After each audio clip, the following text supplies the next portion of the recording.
But one more thing I do want to bring up here, especially with you.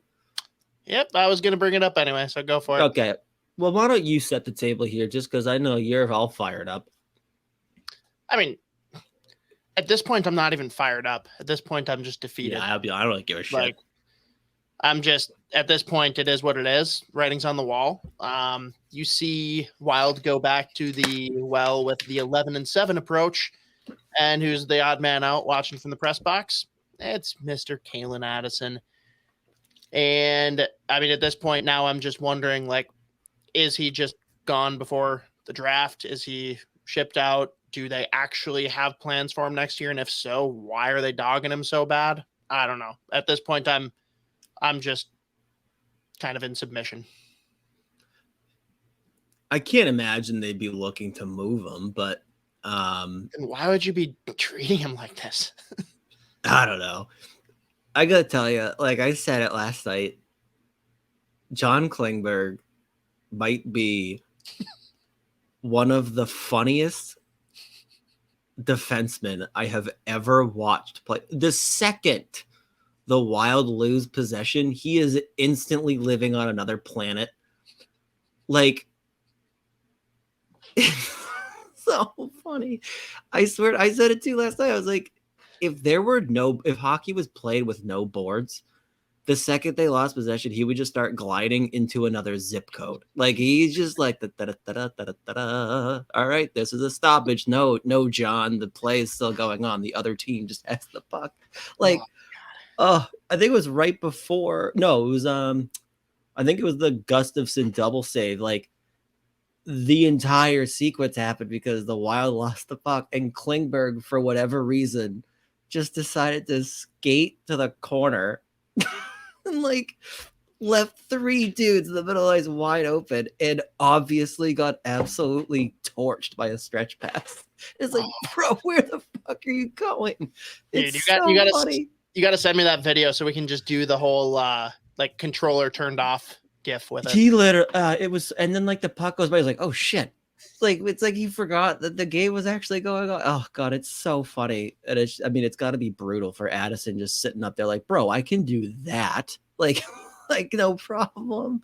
I don't know. It's interesting. The fact they went 11-7 and he still wasn't sitting in the press box eating popcorn and hot dogs, like, that's crazy. But it's gonna, and another reason to make the offseason interesting again, I don't necessarily think that they would be looking to like move him, because I still think you look at the pool on the back end there, and like even the guys that are here now, he's still by far and away your best option in the future as far as like a power play quarterback. Like, I love Carson Lambos too, and yeah, he can do it, but he doesn't do it on the same level as Addison. Like, he doesn't.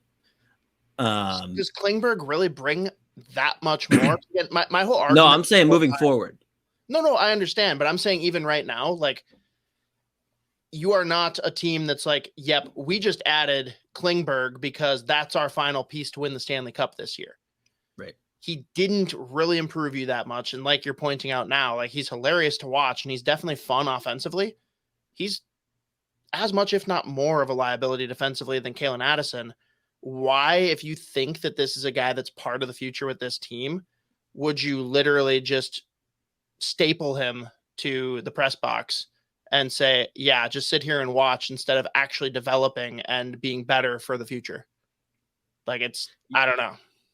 Yeah. It's funny seeing people say how horrible of a trade it was, though, when they literally gave up a 4th round pick for him. That was, yeah. People are just going nuts. I'm not even gonna bring the tweet up. I love my buddy there, but that was he also said after, he's like, yeah, I know that was a fucking exaggeration, but I was like, yeah, but that's still even crazy to have that thought cross your mind. Like they gave up, not that he's like, this is the worst thing that's ever happened in America and in hockey and in Canada. Like, to the world, this has geopolitical ramifications. Fuck that shit that's happening in Russia. This is what people need to be focused on. This is it. Let's get Joey B's opinion on this. Let's get by. No, I'm just going. All right, but yeah. Anyways, yeah, we're on the same page with that. We can move right along. Well, I do, and I'm not saying that like this is how I feel about it, or that if this is the case that I necessarily agree with it. I do wonder if kind of like you look at it between Klingberg and Addison, it's like, hey, if one guy is gonna struggle so bad defensively, someone that can kind of handle that, or like what you're putting them up against, like what putting them through, like mentally, what I don't know what it is, but Sure. like someone that's been there before, right? Like he had the experience to like make the big mistakes and then ideally do something to make up for it, instead of like a young kid being like, fuck, I just lost this guy in coverage. I may never, I might get scratched for like 10 games. Like Klingberg's been doing that like forever. So I don't know if that's part of it too, where like clearly you can't shake the dude's confidence by fucking up. Cause like I said, this guy's been doing that for a very long time. He drips the confidence. Yeah, exactly. So I don't know, but I'm sure Addison's pissed off and for good reason. But again, I cannot say how funny he is. Dude, the Galaxy branding of it, though, like, yeah, no one has been embarrassed more than John Klingberg. So he's learned from all those things. He's been beaten every way. He knows how to stop all of it. Nope, he just keeps doing it. It is funny, though, too, because no matter how many, like, the games where he will make some of the funniest mistakes of all time, like whether it's a terrible turnover, losing guys in coverage, gliding into fucking, like, Arizona while in Colorado playing a hockey game, he'll still end up, like, at the end of the game, you look, it's like, what do you know? He had the fucking secondary assist on like the game-winning goal. So somehow he fucking makes his way out on the score sheet and like also impacted the game somewhat positively too. Where like you kind of sit there like, is he looking after like, see, I can't be that bad. Like recency bias. As long as the last thing I do is good, no one's gonna remember the bad. I made the secondary fucking assist on the goal that went in like a minute and a half later. Like, it's so good. I can't, like, I think that shit's so funny. Like, he's so entertaining. But anyways, we can move on.